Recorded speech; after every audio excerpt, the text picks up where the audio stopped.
Voilà, mesdames et messieurs, bonsoir et bienvenue à ce salon. Ça fait longtemps qu'on ne s'est pas vu en présentiel, donc je suis content de vous avoir. Nous, on a pris le pari de faire sans certificat, donc on préfère limiter à 30, mais d'avoir tout le monde.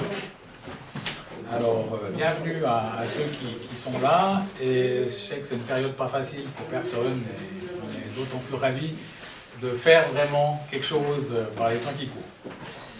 Alors, pour entrer dans le vif du sujet, il y a 220 ans, le 9 février, la France napoléonienne signait avec l'Autriche à Lunéville le traité qui allait définitivement séparer les Helvéties de la maison de Habsbourg. La constitution de Malmaison, rédigée en grande partie au château de la Malmaison, résidence du premier consul, et adoptée sous son égide par le corps législatif helvétique le 29 mai 1801, est un compromis entre le système centralisateur et les aspirations fédéralistes des Suisses, débat qui va profondément agiter la Suisse et diviser ses habitants dans les années 1830 jusqu'au point de rupture, la guerre civile du Sonderbund en novembre 1847, circonscrite avec brio par le général Dufour, comme vous le savez tous. J'ouvre ici une parenthèse sur un homme qu'on connaît mal chez nous et qui pourrait peut-être faire l'objet d'une présentation. Jean-Jacques Régis de Combacérès, deuxième consul, le deuxième homme le plus puissant du régime, ministre de la Justice, et, pour paraphraser Montesquieu, l'esprit derrière les lois, à qui l'on doit notamment le Code civil de Napoléon et vraisemblablement le texte dont il sera question ce soir. La constitution de la Malmaison confirme que la République helvétique est une, tout en préservant un certain pouvoir aux cantons qui ont chacun une organisation relative à sa localité et à ses mœurs, ainsi qu'une administration propre, un sujet dont on devrait peut-être s'inspirer à la Commission européenne. Ce texte de la Malmaison est donc, à ce titre, la première tentative sérieuse d'assurer un équilibre de nos institutions fédératives.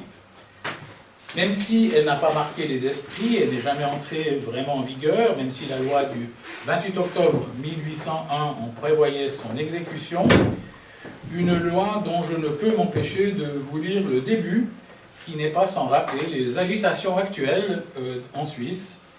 Je cite: « Le Conseil législatif, considérant les maux dont la patrie se voit menacée par l'incohérence des travaux de la diète helvétique et la partialité manifeste qui a présidé à ses délibérations, considérant que cette diète a méconnu ses devoirs et dépassé les limites de ses attributions, » trois petits points, on comprend mieux pourquoi cette fois, avant de franchir la ligne rouge, le Conseil fédéral ait voulu se protéger avec une loi Covid, en abusant d'un peuple suisse qui croit encore majoritairement dans ses institutions.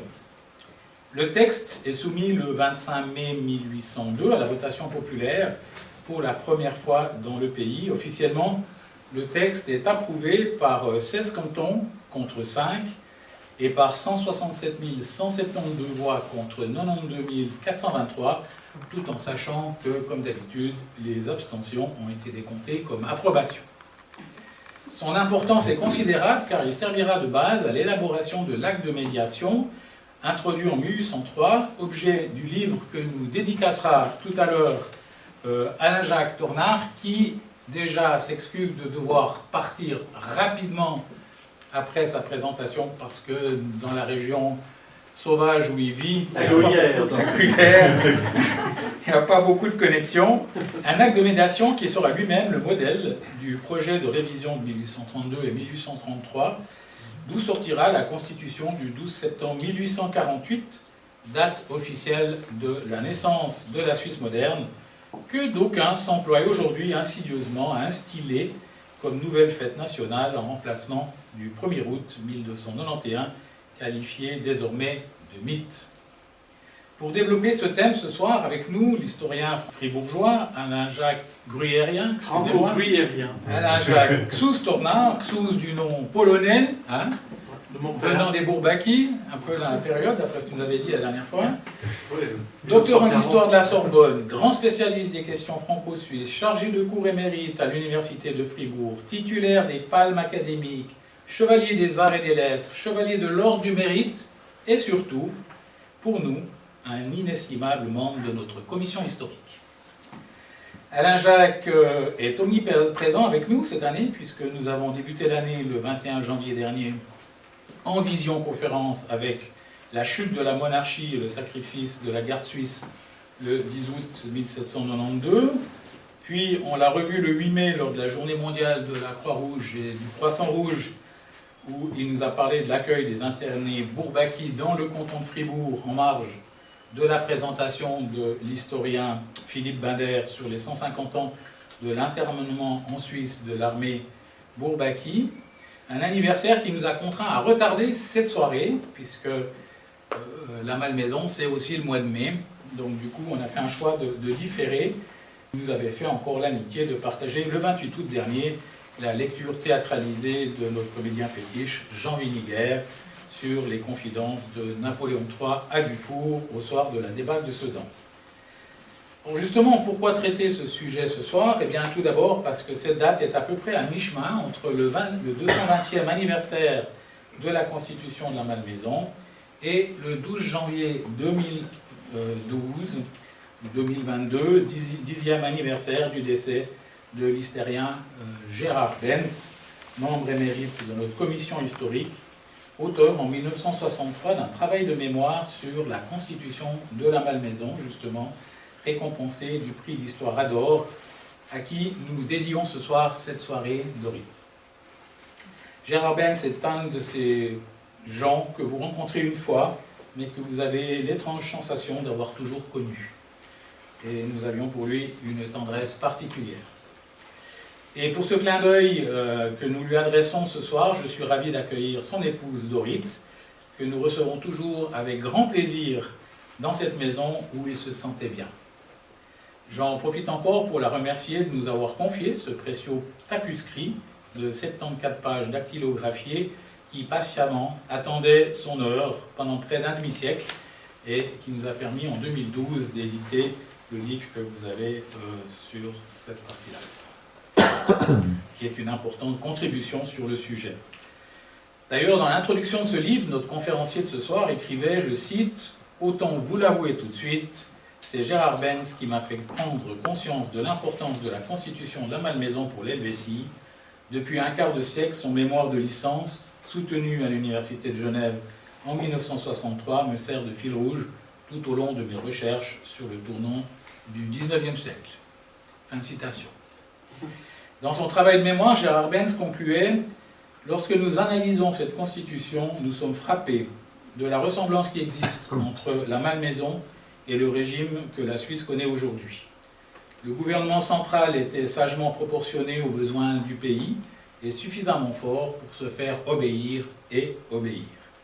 Il est intéressant de relever que presque toutes les compétences du pays accordées au gouvernement central par la Constitution de la Malmaison sont celles dont sont investies aujourd'hui les autorités fédérales.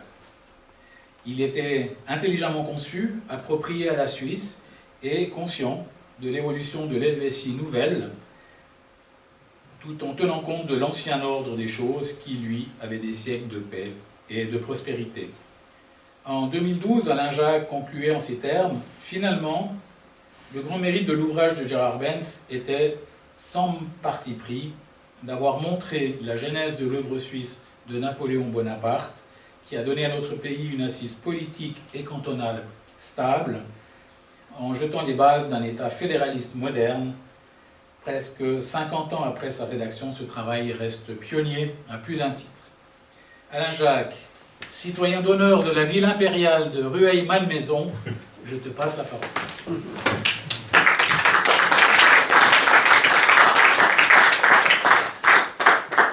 Merci Marc.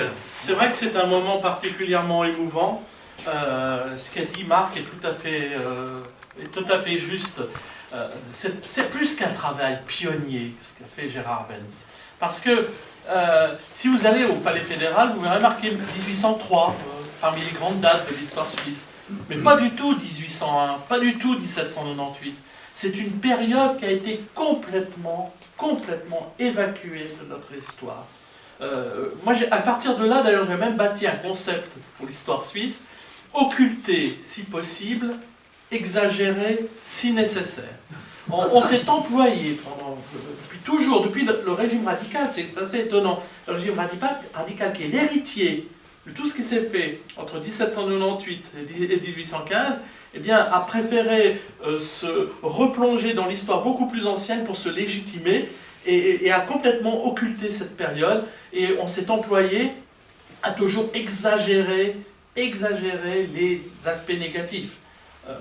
Et ce travail est formidable. Pourquoi? Parce que c'était très risqué de se lancer. Tous ceux qui se sont en Suisse lancés dans l'étude de la période révolutionnaire, même pour en dire du mal, eh bien, se sont toujours brûlés les doigts. D'ailleurs, ce n'est pas étonnant. Le mémoire de licence de Gérard Benz soutenu à Genève, malheureusement c'était à Genève, lieu beaucoup plus ouvert sur le monde, il n'a jamais été publié. Il a fallu attendre 2012, c'est-à-dire justement grâce au Salon du Four, pour publier cet ouvrage. Je ne sais pas, j'ai pas malheureusement eu l'occasion d'en discuter avec lui, s'il avait tenté auprès d'un éditeur de publier cet ouvrage. Je ne sais pas si...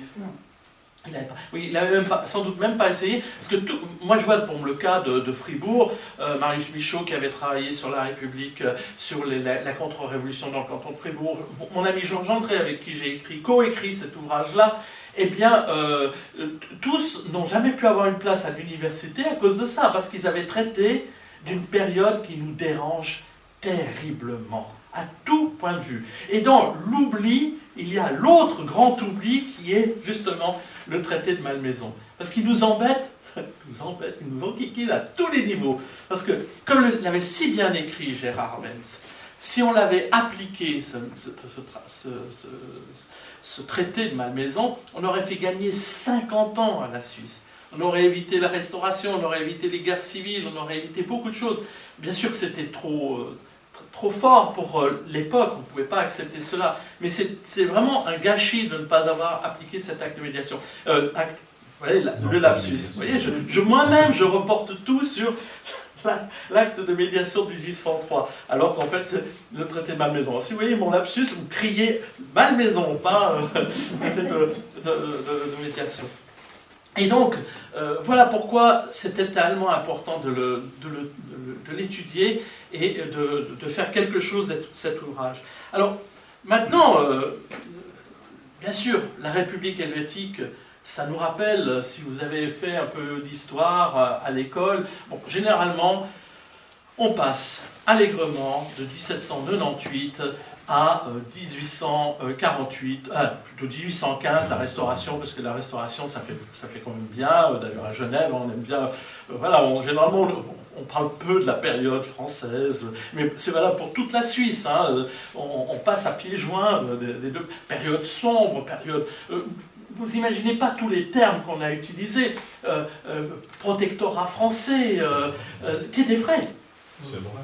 Oui, vous avez raison, mais voilà, je rebondis sur ce que vous dites. C'est vrai. Il est guérérien, c'est normal que ça d'accord avec toi. Non, vous avez raison, protectorat français, oui. Sauf qu'avant 1798. Ça l'était peut-être aussi. C'est justement ça. Alors, je passe quelques pages, je vais directement à la partie, justement, la situation de la Suisse avant. Pour ça, parce que l'explication, elle est déjà avec avant. La Suisse n'est pas un état de droit avant 1798. Bien s'en rendre compte. C'est le grand juriste neuchâtelois, maintenant son nom m'échappe, constitutionnel, qui avait dit ça. C'est un constat. Pourquoi? La Suisse, c'est des alliances entre les cantons. On est à Genève. Genève était alliée de combien de cantons? 13. Non. Non, Deux. Zurich et Berne. Ouais. Elle avait été alliée avec Fribourg, mais la réforme avait abandonné ça. Oui. Voilà. Mulhouse était une ville alliée. Hein, avec qui? Berne et Zurich. Le Valais était allié avec quelques cantons. Les Grisons étaient alliés avec quelques cantons. C'était une Suisse faite de briques et de broc. D'ailleurs, mon collègue Georges André, j'ai oublié d'ailleurs de vous dire qu'il vous salue très cordialement, mais il est un peu souffrant. Il a un certain âge maintenant et puis il n'avait pas envie trop de se déplacer par cette période, donc il me priait d'ailleurs de vous excuser. C'est lui qui avait dit que la Suisse était une confédération d'États pygmées. C'est pas très gentil, mais c'était la réalité. Nous n'avions pas de pouvoir central. Il n'y avait aucun pouvoir. Il y avait la Diet, Taxatzung. Elle réunissait les 13 cantons. Enfin, quand je dis qu'elle réunissait les 13 cantons, quand ils étaient protestants, ils étaient à Frauenfeld, les autres se réunissaient à Baden, les catholiques. C'était l'ambassadeur du roi de France qui faisait le lien. Quand on va se moquer de dire Napoléon médiateur de la Confédération suisse, mais c'était déjà le cas sous l'Ancien Régime. Il y avait une médiation à Genève en 1738. Il y en avait une pour le Porrentruy. Il y a une nouvelle médiation pour Genève en 1782, si je ne m'abuse. 80-82. Il y a eu énormément d'interventions. La France, par son ambassadeur, faisait le lien entre les diètes. Quand les Suisses voulaient se parler entre eux, ils faisaient jouer l'ambassadeur. Ou quand ce n'était pas l'ambassadeur, le représentant, l'administrateur des troupes suisses en France, qui avait la chance de commander la garde suisse, et donc à ce titre-là, avait des Suisses de toute provenance, mais des lieux de rencontre, des lieux de mémoire qui unissaient les Suisses, vous n'en aviez pas. Il y avait le service militaire étranger qui en faisait office. Nous n'avions pas d'ambassadeur. Vous parlez de Dafri, donc ambassadeur informel, il n'en avait pas le titre, mais comme il administrait les troupes suisses, c'était lui qui était ambassadeur. Nous, par contre, en Suisse, il y avait un ambassadeur du roi de France, à Soleure, qui était d'ailleurs, c'est pour ça qu'ils disent la ville des ambassadeurs. Et c'est lui qui veut, donc comme je le dis, je le répète, j'insiste, qui faisait le lien entre les cantons qui ne s'entendaient pas entre eux, parce que, voilà, il y avait les catholiques d'un côté, les protestants de l'autre. On s'était fait des guerres pas possibles. La dernière, c'était la guerre de Limmergen, en 1712, qui avait eu des résultats absolument terrifiants. Et les Français étaient intervenus à chaque fois pour pas que le vainqueur profite de sa victoire pour abaisser les autres. Donc, en clair, quand les catholiques avaient gagné au XVIIe siècle, eh bien, les Français avaient dit oui, « D'accord, mais vous ne profitez pas trop de votre victoire, garde l'équilibre entre les cantons. » Et quand ce sont les protestants qui avaient gagné en 1712, c'est au tour des protestants de se calmer un petit peu et de ne pas profiter de cette victoire. Donc, pour ça, quand on me dit la Suisse, État... alors, sauf comme il y avait 13 cantons souverains, l'assujettissement à la France était à géométrie variable. Quand vous étiez à Genève, vous étiez quand même étroitement lié à la France, et bien sûr vous jouiez la carte des Bernois et des Savoyards contre les Français. Quand vous étiez Bernois, alors là les Bernois pouvaient tenir la dragée haute, c'était un tiers du territoire suisse, et les seuls qui tenaient ferme auprès de... ça ne les empêchait pas d'avoir un régiment entier au service de France, naturellement, toujours plusieurs fers au feu, mais c'est les seuls qui arrivaient, d'ailleurs c'est pour cela, c'est pour ça qu'on est même au cœur de cette problématique. L'objectif de la diplomatie française durant tout le XVIIIe siècle, c'est de casser les reins de Berne. Il faut bien avoir ça en tête. Toutes les instructions aux ambassadeurs avaient pour seul objectif d'abattre la puissance bernoise. Pourquoi? C'était un tiers du territoire suisse, c'était un pays très hostile à la France, mais surtout, ça pouvait qu'empêcher la réalisation de l'unité de la Suisse. Ben oui, c'est comme en France, Paris est omniprésent, Paris est très fort, mais en Suisse c'était Berne. Berne, comment vouliez-vous, soit vous étiez des cantons indépendants, puis c'était pas trop problématique, soit vous parveniez, vaille que vaille, à créer un État plus ou moins fédéral, mais avec un canton aussi puissant que Berne. C'était tout simplement impossible. Le préalable à la constitution d'un nouvel État en Suisse, c'était le démantèlement de Berne. Et les Français en avaient conscience, et en Suisse, on ne voulait pas le voir. Donc, quand survient la Révolution française de 1789, eh bien, on imagine que la Suisse pourrait se changer. Il y avait la société helvétique en Suisse qui se disait que, voilà, il y avait des gens, des lumières, comme on disait à l'époque, et à Genève, des gens aussi, naturellement, qui pensaient qu'on pouvait réformer la Suisse de l'intérieur.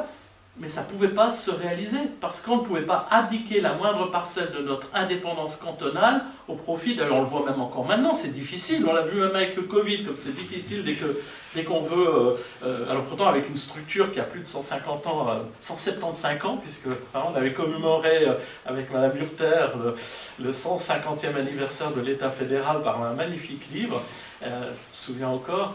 Et donc, alors voilà, à cette époque-là, c'était tout à fait impossible. Et on le voit comme c'était terrifiant.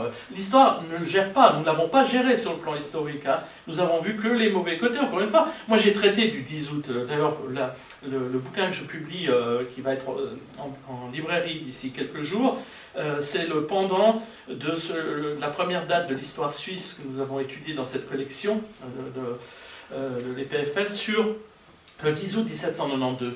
On se polarise uniquement sur les méchants révolutionnaires qui ont détruit et massacré les gardes suisses, ce qui est vrai. C'est vrai. Mais pourquoi les Suisses ont-ils maintenu cette garde suisse et n'ont pas rappelé leur régiment, comme les Bernois d'ailleurs. Les Bernois, très intelligemment, avaient rappelé le régiment d'Ernst. Ils étaient rentrés d'ailleurs tout près d'ici, à Pargnon, en Suisse. On ne l'avait pas fait. On n'en avait pas. Donc on est grandement aussi responsable du fait de ce qui est arrivé parce qu'on les a laissés totalement à l'abandon. Nous avons eu 6 années ensuite pour essayer de réformer la Suisse. Personne n'a essayé. D'ailleurs, c'est terrible parce que des ambassadeurs de France pendant la République helvétique disaient que en 5 ans, ils n'avaient pas vu un seul homme d'État digne de ce nom dans ce pays parce qu'on ne les avait jamais formés. Les seuls qui existaient, c'était ceux qui s'étaient formés à l'étranger, parfois à Vienne, parfois à Londres, parfois à Paris, auprès des ambassades, mais pas en tant que Suisse, en tant que participant à des ambassades. Ça a été le cas, par exemple, de Daffry, Montenard, qui était un représentant de la Suisse au Congrès de Vienne. On l'avait surnommé le Turc, parce qu'il avait accompagné l'ambassadeur auprès du Grand Turc. Donc, on était dans la capacité totale de se mouvoir. Nous étions, moi je l'ai appelé ainsi, le petit homme malade de l'Europe. Parce qu'on parlait pour la Turquie, c'était l'homme malade de l'Europe. Moi j'étais le petit, c'était la Suisse. C'est très gênant hein, quand on dit ça, tout ça. Mais c'est la réalité. On était dans cette incapacité-là.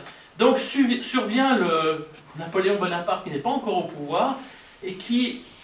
Lui, il a une idée en tête, c'est de conquérir le nord de l'Italie, et puis que la meilleure route, elle passe par ce qui allait devenir la route impériale 5, la nationale 5, et qui passe ici, hein, qui entre par Ferney et qui ressort par Douvaine, et qui passe par Genève.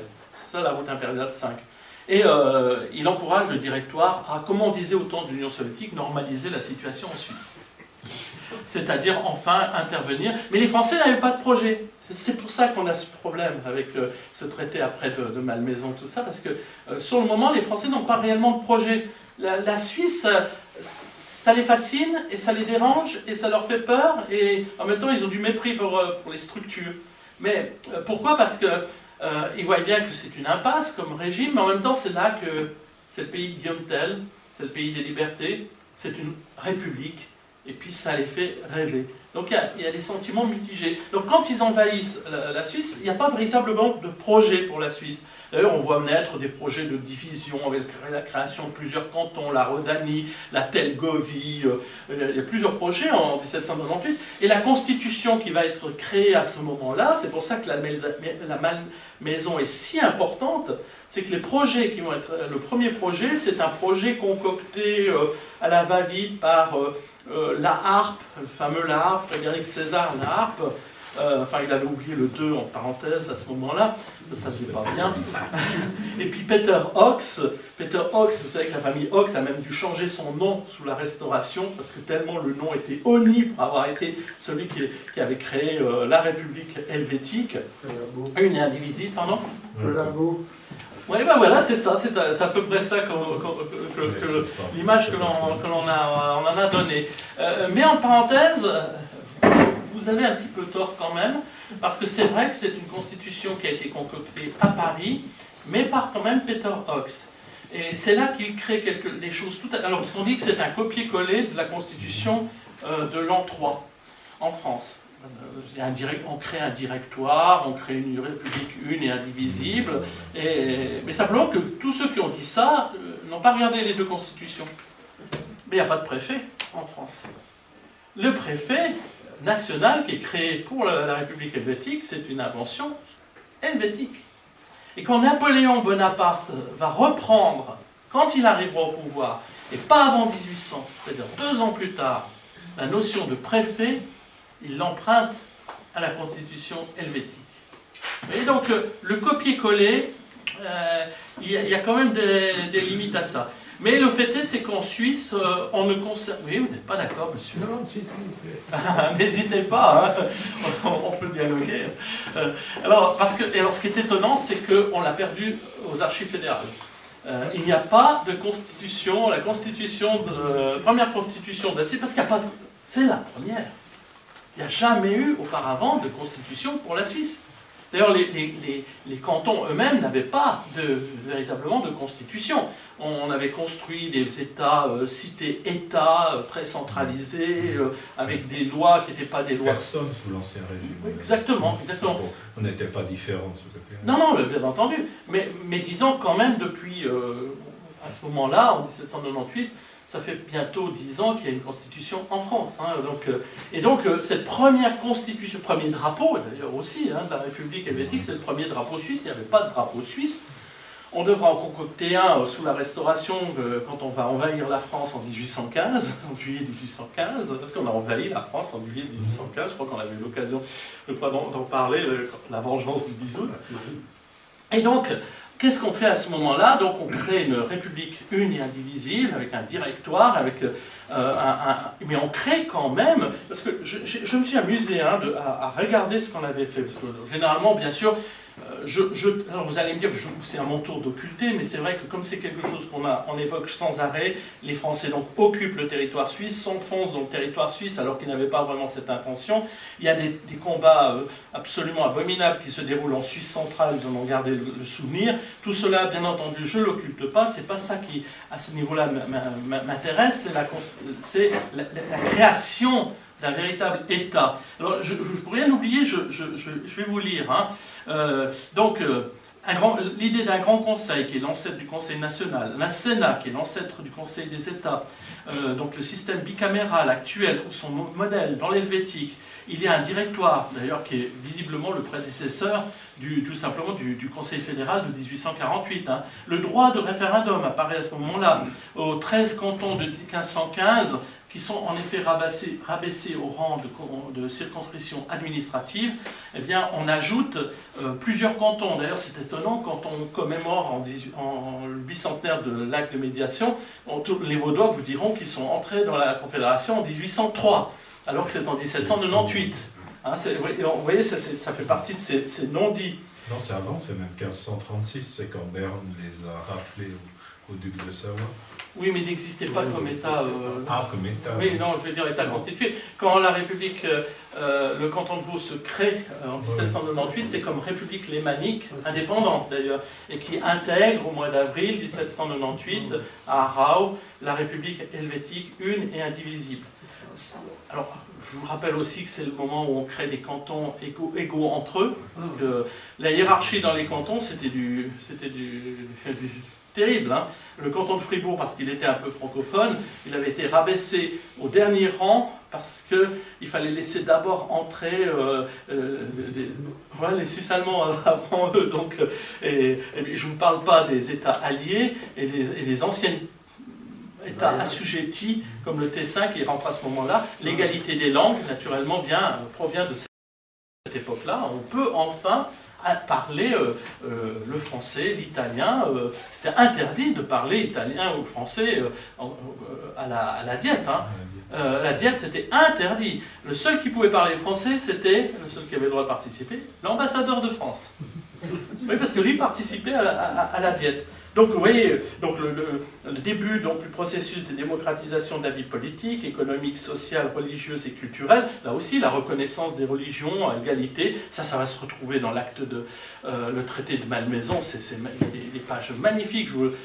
Si vous lisez l'ouvrage, vous verrez le fait qu'une religion ne doit plus dominer une autre.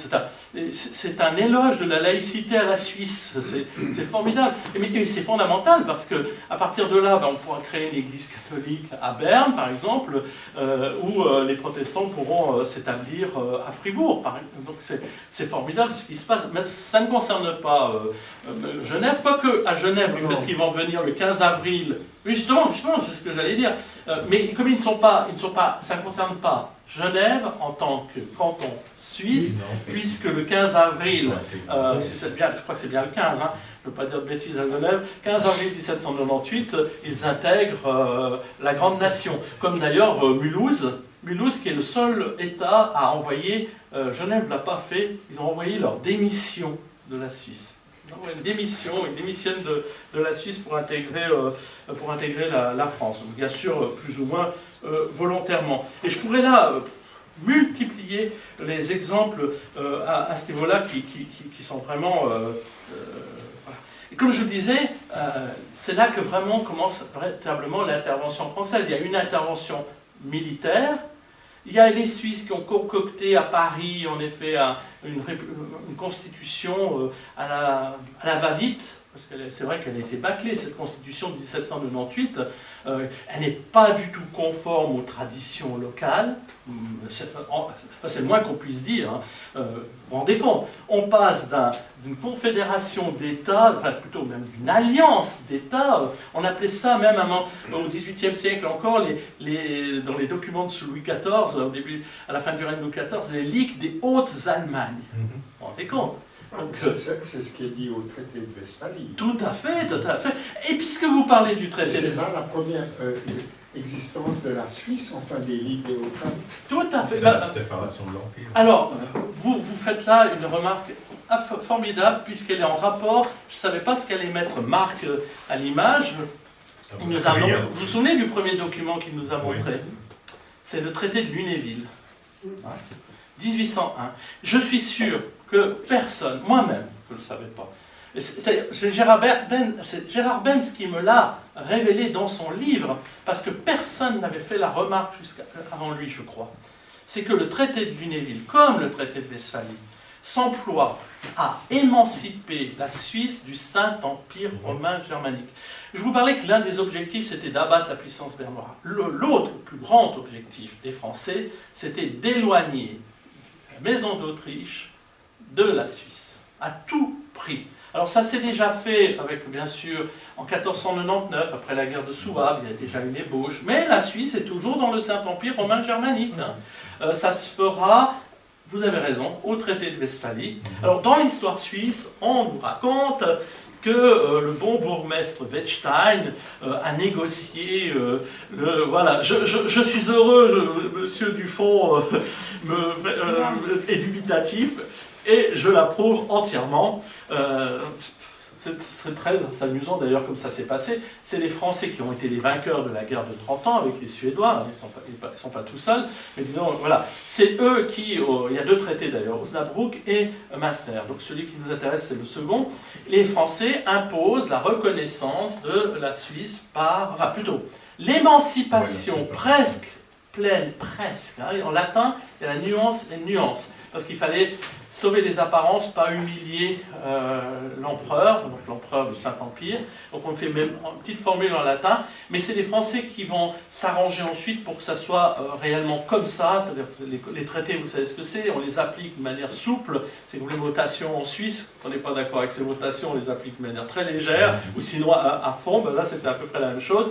Et c'est au tout dernier moment dans les négociations, parce que les Français assez malins se disent qu'il ne faut pas qu'ils se mettent directement trop en évidence. Donc au tout dernier moment, on pousse Wettstein, le bourgmestre Wettstein, sur la scène pour qu'on donne l'impression que ça a été négocié par les Suisses, mais en fait le pauvre, il était quasiment une délégation, il a été dans une auberge, il était quasiment tout seul, et il a négocié ça, et dans l'histoire ça devient le bourgmestre Wettstein. Voilà. Mais le traité de Lunéville, c'est aussi fondamental. C'est pour ça que le Malmaison s'inscrit là. Parce qu'avec le traité de Lunéville, la France fait deux choses, donne deux immenses cadeaux à la Suisse. L'acquisition du Fricktal. Moi, cet été, je me suis amusé à aller dans le Fricktal.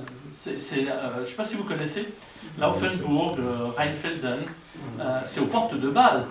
C'est près du plateau de Gempel. C'est-à-dire le point de pénétration magnifique pour envahir la France. Hein.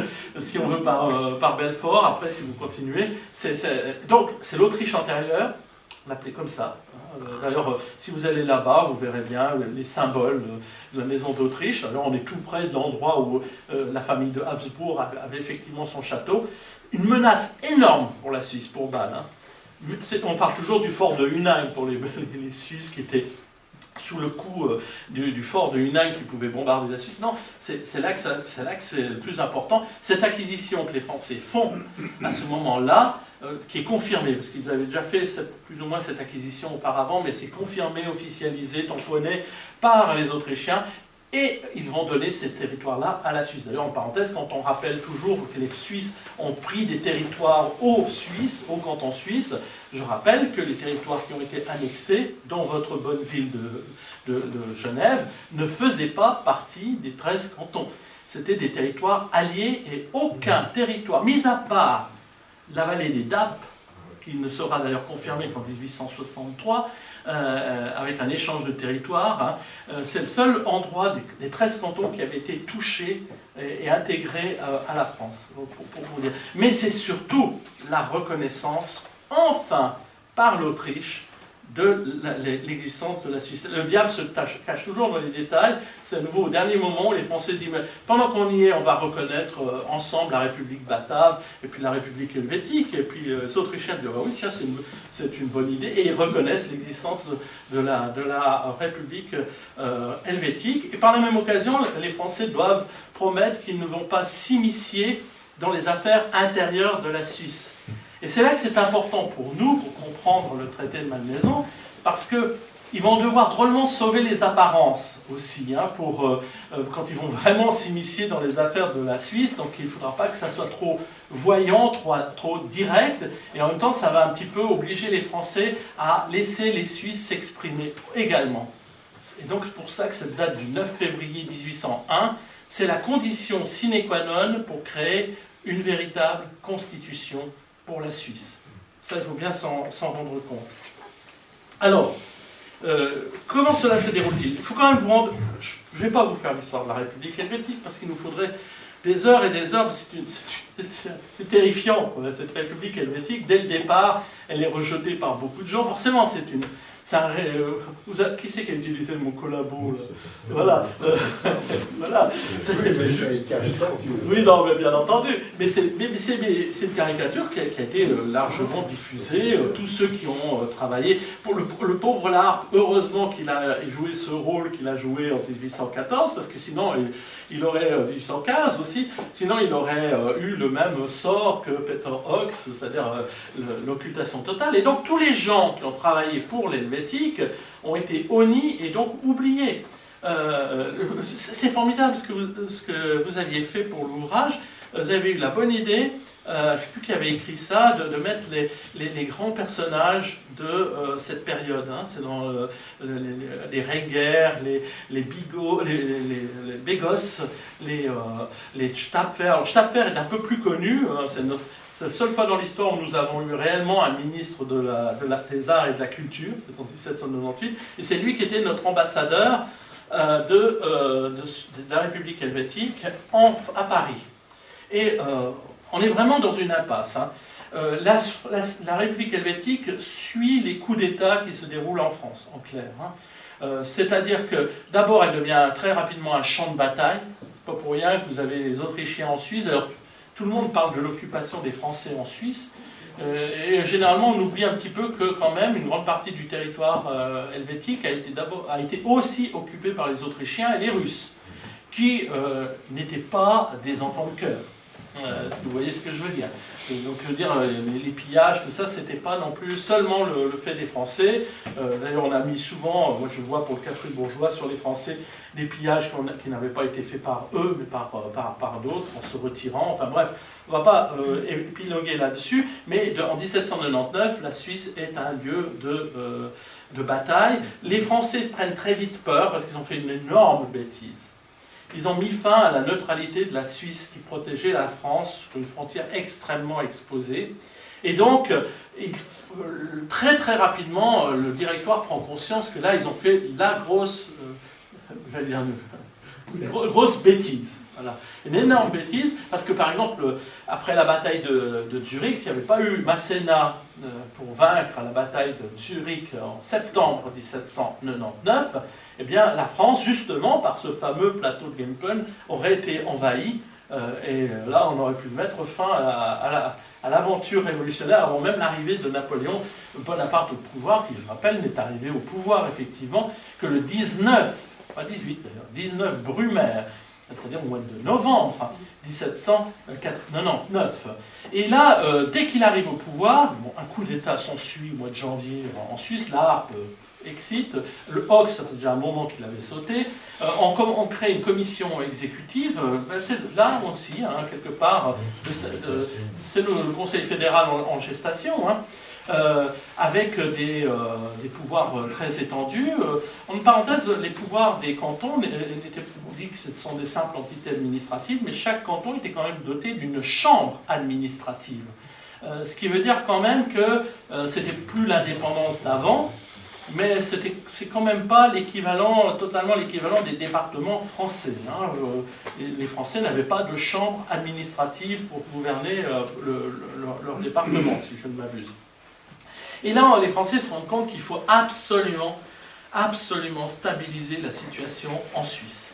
Et c'est là qu'on voit finalement, on est peut-être un petit pays, mais quand même, on est quand même des gens très, très fiers de tout ça. On va quand même tenir la dragée haute aux Français, tout le monde. Notre esprit d'indépendance était tel qu'on n'a pas été des veaux, quoi. Alors c'est peut-être négatif parce que finalement, si on avait été un petit peu plus constructif, mais disons que là, on voit quand même un esprit de résistance, à défaut de discussion, malheureusement. Donc il va s'en suivre durant toute cette période-là.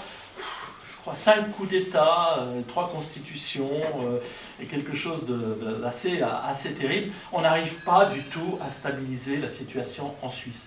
D'ailleurs, c'est dû aux Français eux-mêmes qui avaient créé une situation provisoire. C'est d'ailleurs dans les textes, même Napoléon Bonaparte utilise ça, il faut laisser la situation provisoire pour pouvoir un peu laisser pourrir la situation de telle manière de pouvoir apparaître comme des sauveurs du pays. Et malheureusement, il n'y a pas besoin de beaucoup pousser les Suisses dans ce sens-là. Ils s'encouragent eux-mêmes à être profondément divisés. Les anciens aristocrates qui se présentent comme des fédéralistes, alors c'est étonnant parce que ça veut rien dire fédéraliste, fédéraliste ça se fait joli comme nom. Mais nous, quand on dit fédéraliste, on imagine la Suisse de 1848. Les gens partisans d'une Suisse avec des cantons autonomes dans une belle petite structure confédérale où chacun peut s'épanouir en paix. Non, fédéraliste, ça veut dire le retour en arrière, c'est-à-dire le retour des villes-États hyper centralisées, dominant des régions. Et puis quand vous pensez que Alois Reding, le Schwyzois, n'hésite pas à les trouver, vraiment c'est là qu'on voit, ils osaient tout, il va trouver Napoléon Bonaparte en lui disant mais il faut rendre Vaud à Berne. Puis c'est là que Napoléon Bonaparte avait eu cette formule magnifique, les Vaudois le soleil reviendrait plutôt d'ouest en est que Vaud à Berne. Puis il les avait renvoyés, mais chacun envoyait des délégations à Paris pour prêcher pour sa paroisse. C'est absolument inouï. Puis les Français les voient débarquer et puis ils se rendent compte que c'est intenable cette situation. Ils n'arrivent pas à régler la question suisse. Ça va prendre le dossier suisse, parce que moi j'avais presque fait un contresens au départ quand j'avais commencé à étudier, avant de lire Gérard Benz. Je me suis dit quand même le dossier suisse c'est celui qui a pris le plus de temps à Napoléon Bonaparte, du mois de septembre 1802 au mois de février 1803. Non, c'est le dossier qui lui prend le plus de temps depuis qu'il est arrivé au pouvoir, parce que c'est c'est pas en permanence, mais de manière récurrente, la question suisse revient sur le tapis. Comment régler cette question suisse durablement? Comment? On ne peut pas faire disparaître la Suisse. Les Français n'y ont aucun intérêt. Ce n'est pas le cas forcément des Autrichiens. Quand on voit en 1814 comme ça va se passer, s'il n'y avait pas eu l'empereur de Russie, le tsar, la harpe, on voit bien que là il y avait quelques arrière-pensées. Les Autrichiens n'avaient jamais digéré la perte de la Suisse, les humiliations subies. Et en plus, nous on avait pris un malin plaisir à mettre en exergue.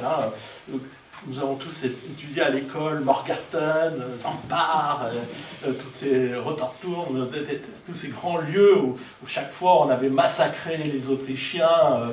Alors vous vous rendez compte, les Autrichiens qui avaient l'impression d'avoir un empire sur lequel le soleil ne se couchait jamais, c'est un peu comme Astérix, le village d'Astérix au milieu de l'Empire romain, quoi. En vrai, c'est un petit peu ça l'impression qu'on pouvait en avoir du côté autrichien. Tandis que les Français, eux, c'est pas parce qu'ils aimaient les Suisses, c'est parce qu'ils avaient besoin de la Suisse. Ils avaient besoin de la Suisse. Voilà, vous avez fait une belle image, hein. Le tas tampon, hein, c'est ça, je traduis bien votre formule. Voilà, il faut un état tampon qui permette de contrôler les cols alpins, et le meilleur moyen pour occuper la Suisse, c'est que c'est les Suisses qui s'occupent d'eux-mêmes. Ils ont compris que c'était ça, donc il fallait créer enfin une structure pérenne pour la Suisse. Mais comme je vous dis, chacun y vient. En Suisse, nous n'avions pas d'hommes d'État, c'est vrai, pas parce qu'on était plus bêtes que les autres, c'est parce qu'on n'avait pas créé cela en Suisse, il n'y avait pas une mentalité réellement helvétique.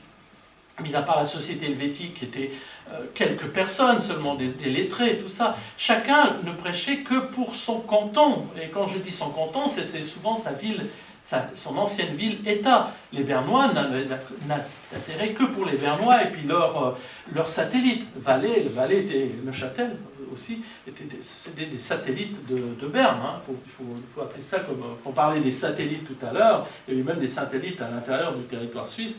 Et donc Berne, dans ce cas-là, était tout à fait concerné. Chacun ne voyait que son propre canton. Et donc on n'arrivait pas à trouver une solution.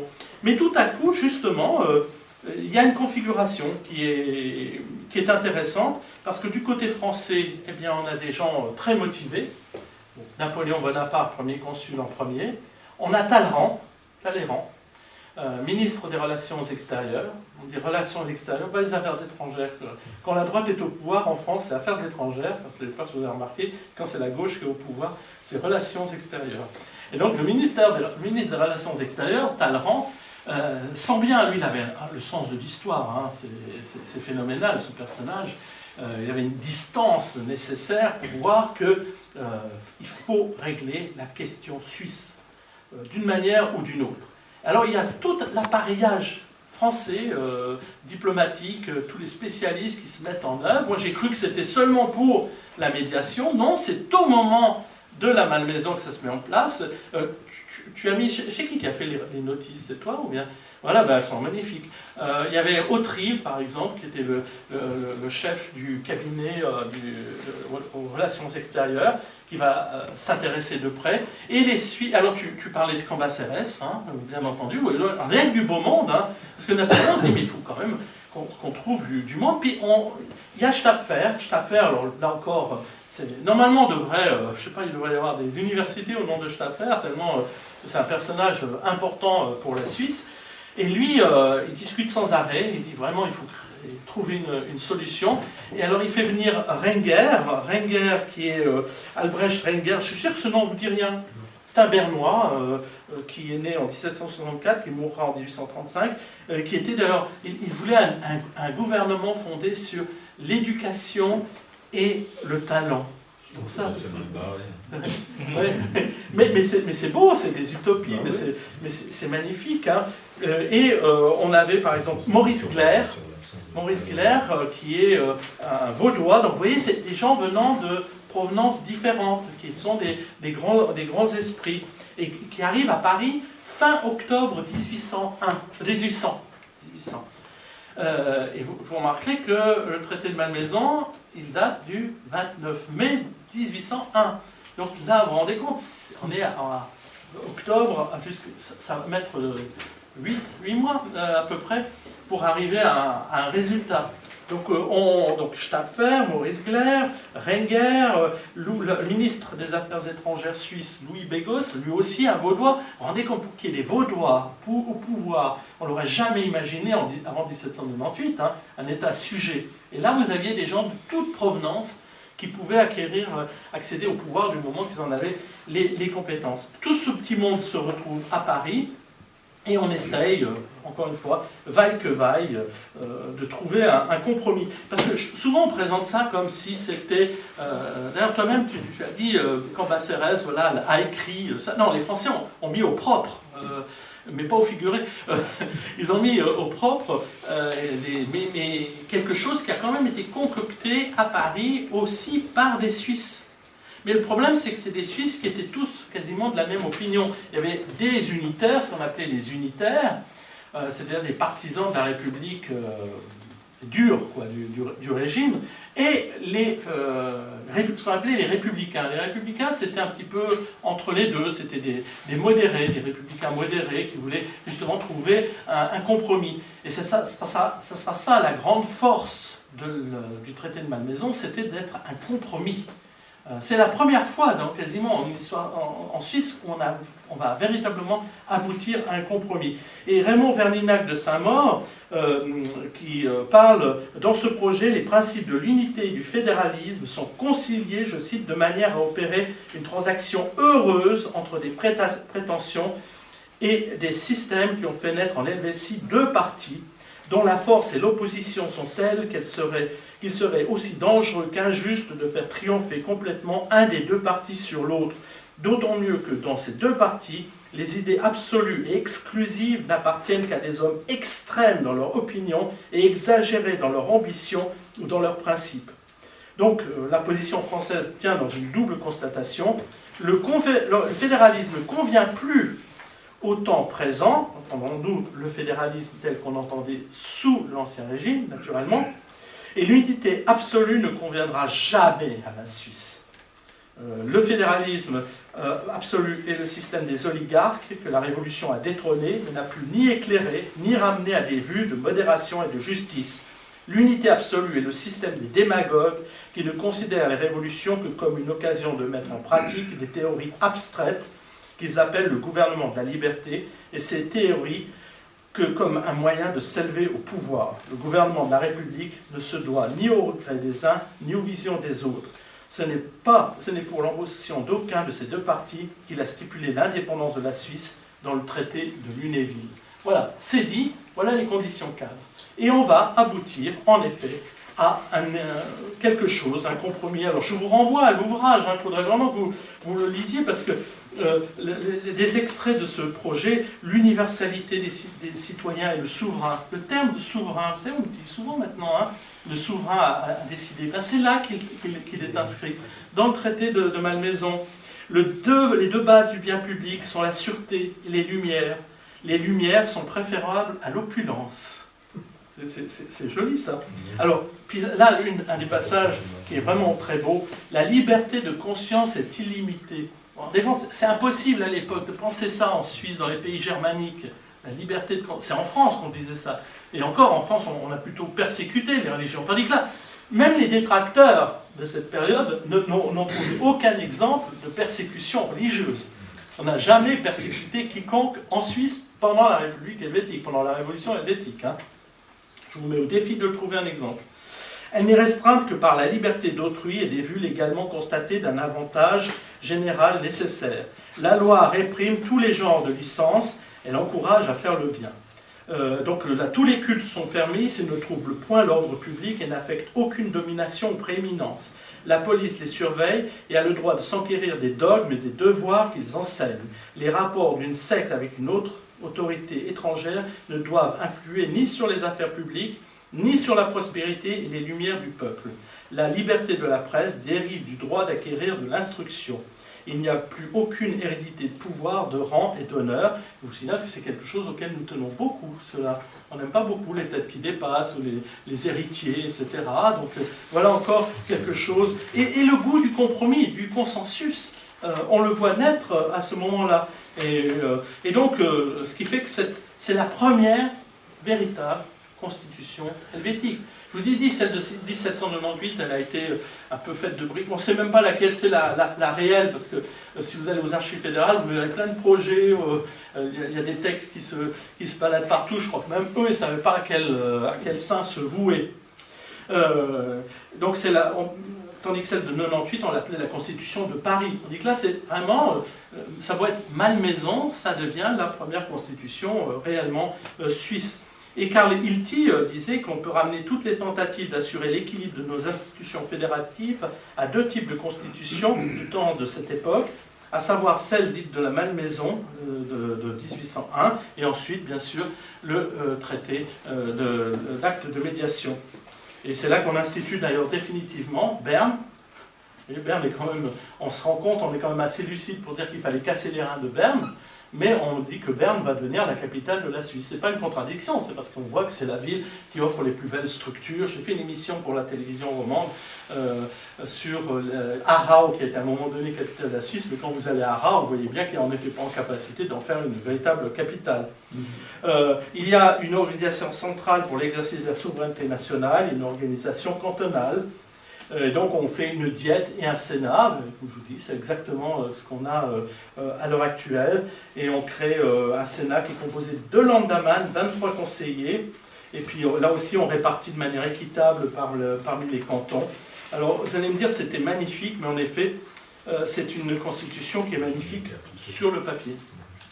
Pourquoi? Parce que les unitaires, c'est des gens excessifs, ils ne veulent qu'une république unitaire. Ils ne se rendent pas compte qu'ils sont une génération sacrifiée. C'est-à-dire que pour recréer la Suisse, c'est pour ça que moi j'ai dit Napoléon, je suis un peu provocateur, j'ai utilisé ce titre-là, Napoléon recrée la Suisse. Je crée la Suisse puisque la Suisse avait été supprimée en tant que Suisse, puis elle a helvétique. Alors je joue sur les mots, mais en même temps elle n'existait plus en tant que Suisse telle que nous la connaissons. Pour eux, c'est une génération sacrifiée parce qu'il fallait vraiment mettre tout à plat pour pouvoir reconstruire du nouveau à partir de quelque chose qui était vraiment détruit. C'est-à-dire, en clair, pour reconstituer les cantons, il fallait remodeler les cantons. Et ça, malheureusement, on ne l'a pas fait à ce moment-là. Ce sera l'acte de médiation qui va le faire. C'est ça qui est un peu ennuyeux. Et bien entendu, on le rejette du côté des unitaires. Donc, quand on le vote, ce fameux 29 mai 1801, on essaye d'interpréter ça dans un sens très unitaire, très centralisateur. Ça déplaît aux Français. Puis les Français se disent non, il faut qu'on applique quelque chose de plus modéré. Alors on fait un coup d'État. Et comme on le fait souvent à l'automne, on fait venir au pouvoir les fédéralistes. Et les fédéralistes font une interprétation exactement inverse. C'est-à-dire qu'ils en font un retour à l'ancien régime. Et c'est là qu'arrive au pouvoir, justement, par exemple, un Alois Reding comme premier Landamman. C'est amusant parce que quand vous allez à Schwytz, vous voyez marqué en allemand premier Landamman de l'Helvétique. C'est marqué sur sa maison à Schwytz, c'est étonnant, ils en sont assez fiers. Mais bien entendu, ça ne peut pas fonctionner. Donc, au printemps 1802, rebelote, coup d'État dans l'autre sens. Mais on voit bien que ça ne peut pas fonctionner. C'est impossible, c'est triste, mais c'est impossible. Donc, Napoléon Bonaparte, qui, contrairement à ce qu'on croit, n'est pas du genre à vouloir imposer seulement par les armes, parce qu'il se rend compte que c'est pas... Non. Et quand j'ai bien dit Napoléon Bonaparte. Ah oui. Hein? Vous avez remarqué? Parce que moi, je distingue toujours, comme dans comme Sacha Guitry. C'est le même homme, on ne peut pas le partager. Non, vous avez raison. Non, c'est le même homme, c'est le même ordinateur, je compare à un ordinateur, sauf que tant qu'il est premier consul, on est dans une structure quand même républicaine, que vous le vouliez ou non. D'ailleurs, Benjamin Constant intervient, le tribunat, il y a une force quand même d'opposition. C'est pas encore un dictateur au pouvoir. Hein. C'est pas, même s'il est premier consul, il y en a pu citer justement l'exemple du deuxième homme, Cambacérès. Il y a quand même 2 autres consuls. Après, il deviendra consul à vie. Vous avez raison. Et puis quand il deviendra empereur, cet ordinateur ne fonctionnera plus avec des conseillers, mais avec des courtisans qui lui diront ce qu'il a envie d'entendre. Et c'est là que ça dérape chez Napoléon. Mais à ce moment-là, l'œuvre est très intéressante de Napoléon. Et il se présente aussi comme un législateur. C'est au moment où il entre à l'Académie, je ne sais plus de quoi, des sciences. Il se présente comme un littéraire aussi, quelqu'un de... C'est après qu'il devient le pur militaire, démagogue et que je déteste aussi. Mais là, c'est pas encore tout à fait le cas. Mais il est machiavélique et il se rend compte que, à défaut d'imposer ça par les armes, il faut réussir à faire quelque chose autrement. Alors il décide de libérer le territoire suisse de toutes les troupes françaises. Personne ne peut refuser ça. Alors, sauf qu'en Suisse, la République helvétique sent que sans les troupes françaises, ils ne vont pas pouvoir se maintenir longtemps au pouvoir. Mais c'est exactement ce qu'entend faire Napoléon Bonaparte. Il se dit qu'il ne pourra pas régler. On ne peut pas régler cette question, on ne peut pas sans arrêt faire venir l'un ou l'autre au pouvoir. Ça commence à faire désordre, on est en paix. C'est une période de... Alors, il faut bien se dire que c'est parce qu'aussi on est dans une période de paix. Il y a eu le traité de Lunéville, mais il y a eu aussi le traité d'Amiens au début 1802 avec les Anglais. Donc les Français, parce qu'on dit toujours une guerre perpétuelle entre les Français et les Anglais, et c'est pas vrai. Pendant une année, il y a une fenêtre d'opportunité, et là, Napoléon décide d'agir vite, mais agir avec subtilité. Je vous ai dit qu'il avait reconnu lui aussi l'indépendance. Pour faire reconnaître l'indépendance de la Suisse, de l'Helvétie, par les Autrichiens, lui aussi a dû reconnaître l'indépendance de l'Helvétie. Donc il n'est plus en capacité, et il ne pourrait pas, aux yeux de l'opinion, à qui compte, hein, il y a quand même une presse à l'époque sur le plan international, il accorde beaucoup d'importance à la presse anglaise, parce qu'il est dans une période où il pense qu'il va pouvoir s'arranger avec les Britanniques, hein, donc il ne veut pas du tout apparaître comme un dictateur sanguinaire, donc il veut donner une bonne image, donc il veut régler la question suisse de manière pacifique. Il en a besoin. Donc qu'est-ce qu'il fait? Il décide de retirer au début juillet 1802 toutes les troupes suisses d'Helvétie, et forcément, ce qui s'ensuit est tout à fait prévisible. Au fur et à mesure que les Français se retirent, eh bien, les anciennes élites rétablissent dans chaque canton le pouvoir ancien. Les troupes de la République helvétique tentent de résister. Il y a même une bataille, là encore une fois c'est une bataille dont on parle très peu, la bataille de Fougue. Je ne sais pas comment on prononce, juste à la frontière, qui est une défaite totale pour les troupes helvétiques, qui doivent se retirer jusqu'à Lausanne, et là ils sont prêts déjà à prendre les bateaux pour se réfugier sur la rive française, quand arrive le général Rapp, parce que les Français ont attendu le tout dernier moment pour dire, écoutez, non, maintenant c'est pas possible, on doit faire quelque chose. Alors, les tenants de la République helvétique, un peu bêtement, disent, on veut la médiation, que les Français interviennent en titre d'arbitre. Puis Napoléon Bonaparte explique que non, il ne peut pas intervenir comme arbitre, puisqu'il y a un régime légal, qui est celui de la République helvétique, et des insurgés, donc on ne discute pas avec les insurgés. Donc d'abord, on doit rétablir, ça c'est très fort, hein, ce qu'il a fait là. C'est-à-dire, il attend que ce régime s'effondre, et au moment où il s'effondre, il le rétablit. Pour pouvoir dire que, voilà, que ça soit lui qui organise le suivi. C'est pour ça que dans beaucoup d'ouvrages, on vous dit que la République helvétique s'effondre en 1802, alors qu'officiellement, elle ne s'effondre qu'en 1803, avec la fin officielle le 19 février 1803, en fait effectivement le 10 mars, là où se fait le passage du pouvoir. Et donc, Napoléon, ce qui s'ensuit, Napoléon Bonaparte décide de faire une consulta, c'est-à-dire que, non, il ne va pas jouer les arbitres ce moment, il demande aux Suisses, il a retenu la leçon de la Malmaison. C'est-à-dire qu'il va reproduire le même processus, mais en beaucoup plus grand.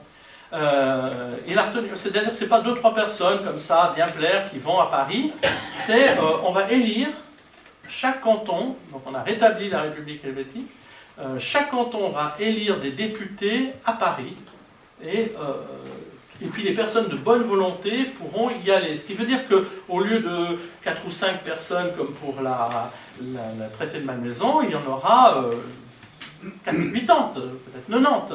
On n'a jamais su, parce qu'il y a même des gens comme la Harpe viennent comme ça, spontanément. Peter Hawks vient comme ça, c'est là que Napoléon doit lui dire « Monsieur Hawks, la révolution, elle est finie ». C'est assez amusant. Et c'est quand même étonnant. Quand il avait voulu régler la question italienne, consulta, c'est un terme corse, hein, pour régler les problèmes, il avait mis 3 jours à Lyon. Et là, la convocation part en octobre, et le temps qu'il y ait les élections, etc., la consulta va démarrer début décembre. Décembre, janvier, février. Vous voyez, on n'est pas sur 3 jours, on est sur 3 mois. C'est assez étonnant. Et là, il va pratiquer de manière très subtile, c'est-à-dire il va dire on ne va pas prendre tout le monde, hein. On va prendre 10 dans chaque camp, parce que forcément les élections, elles avaient été un peu truquées par les tenants de la République helvétique, qui avaient dépêché sur place beaucoup plus de représentants unitaires que... Alors lui, il trouve la solution, il dit on va prendre 5 dans chaque camp, ça fait 10. Pour discuter, comme ça. Et puis alors, on fait différentes séances, on l'a décrit dans notre ouvrage comme si c'était une pièce de théâtre, vous savez, premier acte, deuxième acte, on discute. Vraiment, ils ont trouvé des choses assez amusantes. On n'avait pas mis le chauffage, on est en décembre, pour que les discussions aillent plus vite. des trucs de ce genre, c'est assez étonnant. Du côté français, on a fait appel à Desmeuniers, ça vous dit rien, parce que c'est un personnage qui était un juriste très compétent dans son domaine des constitutionnels et qui avait beaucoup étudié la Suisse pour l'encyclopédie, pour différents dictionnaires. Et on avait fait appel à Fouché. Bon, Fouché, il fallait le recaser, donc on l'avait mis là, c'est pas le plus intéressant. On avait fait venir Roderer, qui était un Alsacien qui connaissait bien la Suisse, qui avait participé au 10 août, c'est lui qui avait dit qu'il fallait repousser la France par la force. Il y avait surtout Barthélemy, le dernier ambassadeur de Louis XVI, qui était resté en place après 1792, en Suisse, qui était membre du directoire, et qui donc, à ce titre, était un fin connaisseur de la Suisse. On avait repris le processus de la médiation, mais en le développant, en faisant vraiment appel à toutes les compétences. C'est-à-dire que sans le traité de Malmaison qui le précède, jamais on n'aurait tiré les expériences qui auraient permis de faire... Donc c'est les conditions cadres, la préparation, c'est le traité de Malmaison, qui permet de tirer le meilleur parti de ce traité pour faire l'acte de médiation.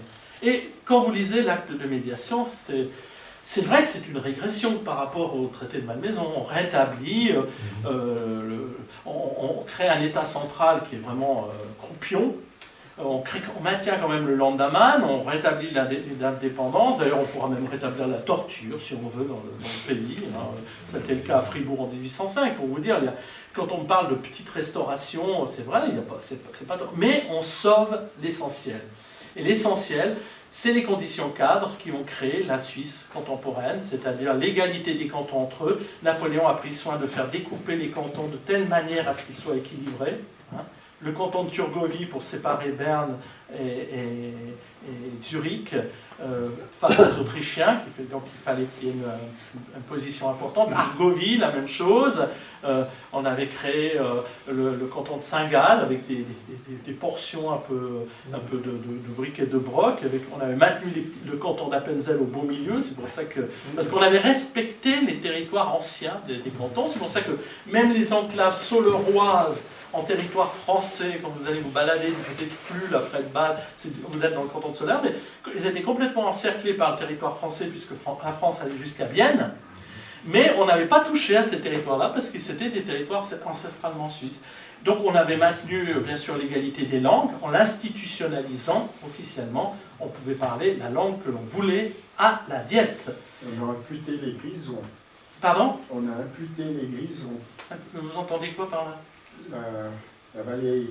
Ah, vous parlez de la Valteline. Oui, mais la Valteline... Ah non, alors là je m'inscris en faux. La Valteline a été perdue en 1797, pas en 1803. Par contre, les Grisons ont pu acquérir 2 enclaves autrichiennes hyper importantes, Tarasp et Resunz. Vous savez que Resunz est quand même aux portes de Coire. Hein. Et Tarasp, c'est un très joli château, mais qui était une possession autrichienne. La Valteline, Bormio, Chiavenna ont été perdus parce que c'était une colonie, pour parler clairement, c'était une colonie des Grisons. Ah si.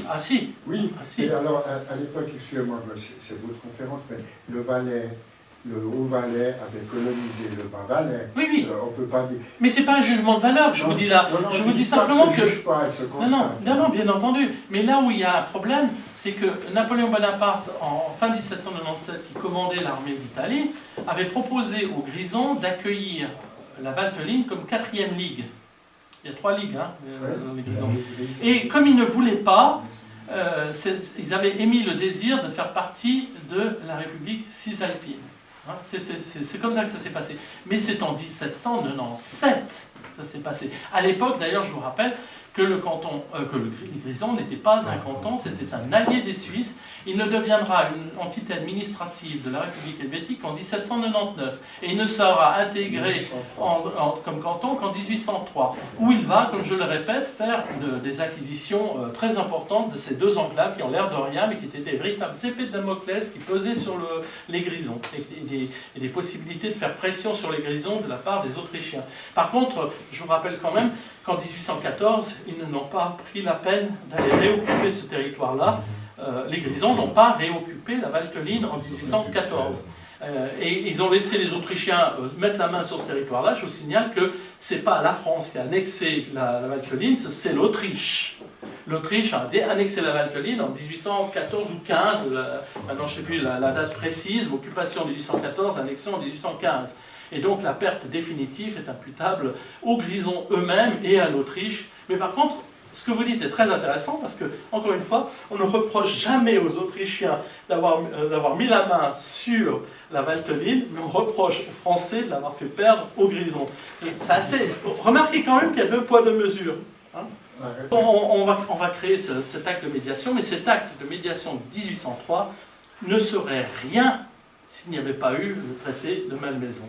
Et là, on voit qu'on avait réussi un véritable coup de maître. Et, bien entendu, cette république de l'acte de médiation va durer une dizaine d'années.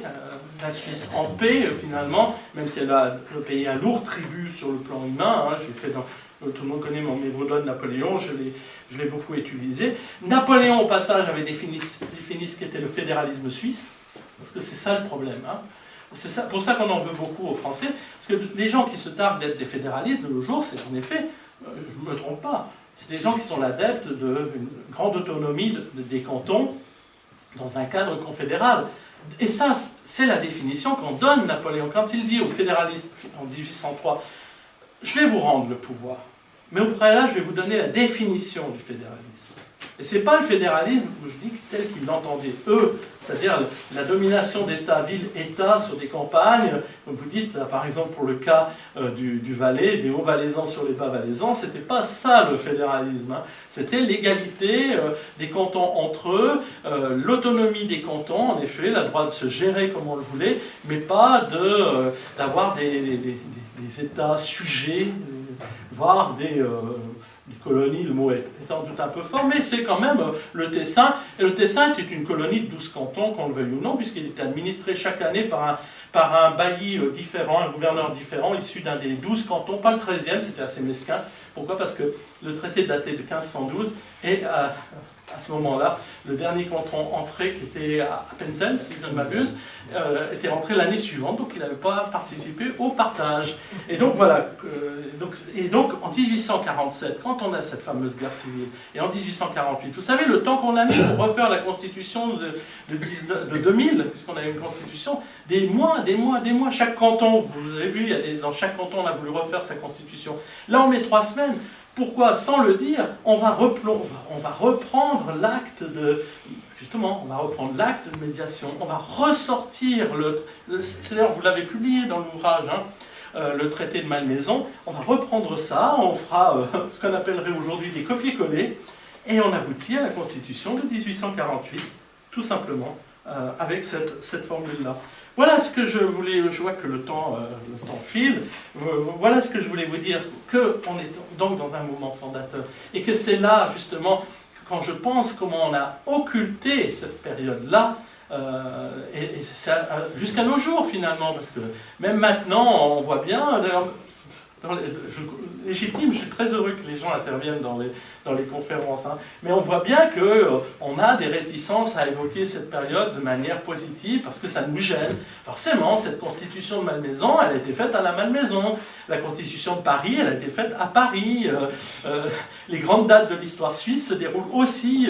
La première date de l'histoire suisse que nous avions étudiée, quand on a lancé cette collection avec Olivier Meuvely, c'est le 10 août 1792, ça ne se passe pas ici. On voit bien qu'une grande partie de notre destin se joue à l'étranger, et que quand on ne veut pas s'en rendre compte, eh bien, l'histoire nous rattrape aussi. On doit pouvoir gérer mais il faut pouvoir se gérer, il faut pouvoir prendre en main sa propre existence en tant que pays, et ne pas toujours attendre que ce soit les autres pays qui nous règlent la question. Quand c'est les Français, c'est pas forcément gênant, parce que les Français ont toujours eu intérêt à voir exister la Suisse. C'est pour ça que c'est notre allié privilégié, pas parce qu'ils sont meilleurs que les Allemands, parce qu'ils ont intérêt, tandis qu'il n'est pas sûr que d'autres pays aient eu les mêmes bonnes intentions, parce qu'ils n'avaient tout simplement pas du tout les mêmes intérêts.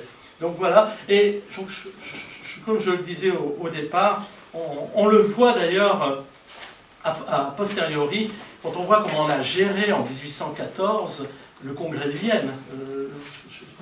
Penchez-vous sur la façon dont on a géré le congrès de Vienne. On a régressé à toute vitesse. On a recréé, on serait revenu à l'ancien régime purement simplement. Vous vous souvenez quand même que les Bernois voulaient rétablir leur souveraineté sur voilà, les difficultés que vous, Genevois, avez eues pour intégrer la Confédération parce qu'on ne voulait pas trop de ceci, de cela, ces éléments externes.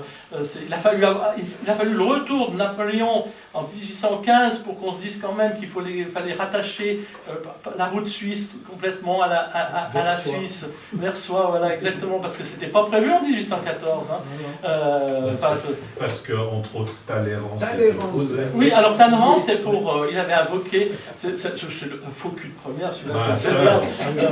Il avait. Le seul moment, sous la Restauration, on a invoqué le nom de Voltaire, c'est pour conserver Ferney, en disant on ne peut pas donner Ferney aux Suisses, et après on s'était, je ne sais plus à quel moment pressé de faire Ferney Voltaire. Mais il n'empêche que c'était absolument lamentable, notre députation, et là je parle. En tant que fribourgeois, c'est triste parce que Jean de Montenard, dit le Turc, avait fait partie de cette délégation. Il y avait heureusement qu'il y avait un Genevois qui est là vraiment représenté dignement la Suisse, que vous connaissez tous. Hein, c'est Charles Rochemont. Voilà, exactement. Donc voilà, et lui, il a eu cette dimension, j'allais dire, à la fois genevoise mais nationale. Et heureusement qu'il y avait eu l'empereur de Tsar de Clerc aussi, mais c'est parce qu'à posteriori, on voit bien que quand les Suisses se laissent aller, malheureusement, en tout cas pour cette période-là, ça aboutit à des catastrophes. Ce qui veut dire aussi que sur le plan historique, on a eu vraiment, historiographique, un mal fou à gérer. C'est pour ça que j'insiste sur le fait que les rares travaux, maintenant il y a eu pas mal, grâce au bicentenaire mais on n'a pas commémoré la République helvétique. On avait refusé sur le plan confédéral, moi je m'en souviens, et c'est en 1803, on a dû forcer le trait, les cantons ne voulaient pas participer au bicentenaire de la médiation.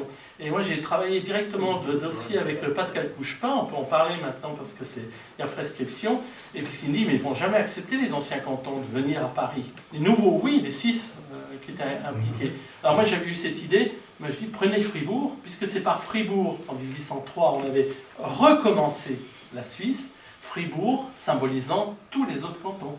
Donc on avait pris la ville et l'État qui avaient représenté tous les autres cantons. C'est comme ça qu'on avait trouvé une astuce pour commémorer au Sénat. Alors c'est étonnant parce que vous voyez, c'est au Sénat, pas en Suisse, au Sénat français. C'est-à-dire sur les lieux mêmes aussi où on avait recréé la Suisse en 1803. Vous vous rendez compte de la permanence du pouvoir. Et c'est étonnant parce que vous voyez, j'ai organisé un colloque à la Sorbonne en 2003.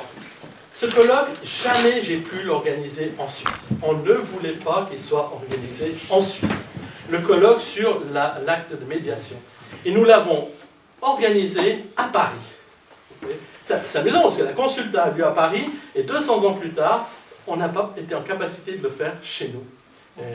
Alors heureusement qu'il y avait 1848, parce que d'ailleurs Madame Suzanne Hurter en sait quelque chose, puisque nous avions fait une très belle exposition avec un magnifique livre sur les 150 ans de l'image de la Suisse à travers la presse illustrée, et on avait fait quelque chose de vraiment très, très joli en la circonstance. Voilà, je crois que j'ai fini. Merci beaucoup.